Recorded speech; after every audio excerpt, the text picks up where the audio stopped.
I found a curious footnote in a dusty archive. That asked a simple question. What was the first passenger ship in the Philippines? Sounds easy, until you start pulling the thread. Then the timeline unravels. If by first you mean the earliest sea vessel that routinely carried people, you could point to the Manila-Acapulco galleons. In 1565, ships like the San Pedro, built in Cebu under Legazpi, weren't just hauling silver and silk. They ferried soldiers, they ferried clergy, they ferried merchants, they ferried families. Their fate? Many never came home. Typhoons, scurvy, reefs, splintered hulls on unknown shoals, names lost to salt and wind. But maybe passenger ship should mean scheduled transport between Philippine islands. In the 1800s, steam changed everything.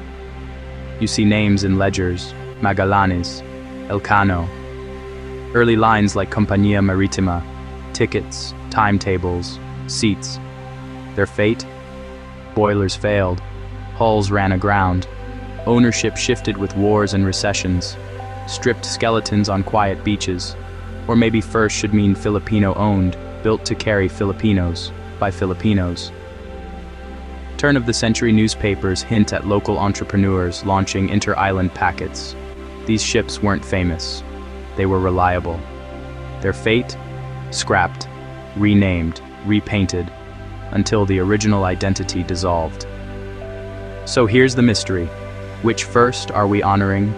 The first built here that carried souls across an ocean? The first scheduled steamer that sold tickets? Or the first proudly Filipino passenger vessel flying a local flag? I chased one candidate through conflicting clippings. A steamer noted simply as Elcano, said to run Manila to Iloilo in the mid-1800s. One registry lists her as Spanish-owned. Another suggests local partners. A port record mentions a boiler refit after a grounding near Mindoro. Then, silence. A final hint, an auction notice years later, hull sound, machinery tired. Did she limp into a second life under a new name? Or did she meet the common end, broken up, her iron sold by the kilo? Here's the part I can say with certainty. Passengers came first. Before cargo tallies and profit sheets, there were letters home. Pilgrimage vows, reunion plans scribbled on scraps.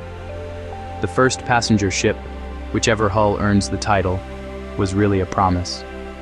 I will get you there. And the fate of that promise, it evolved. Galleons, steamers, roll-on, roll-off ferries. Not every voyage ended well. Some became tragedies we still whisper about. But the line from San Pedro's creaking timbers to today's crowded terminals is unbroken. If you've got a family story, a ticket stub, a name painted on a childhood horizon, drop it in the comments. Because the first passenger ship in the Philippines might be hiding in your attic photo, your Lola's diary, or a port ledger with a smudged date.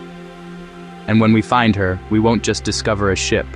We'll rediscover the people she carried, and the faith they placed in the sea.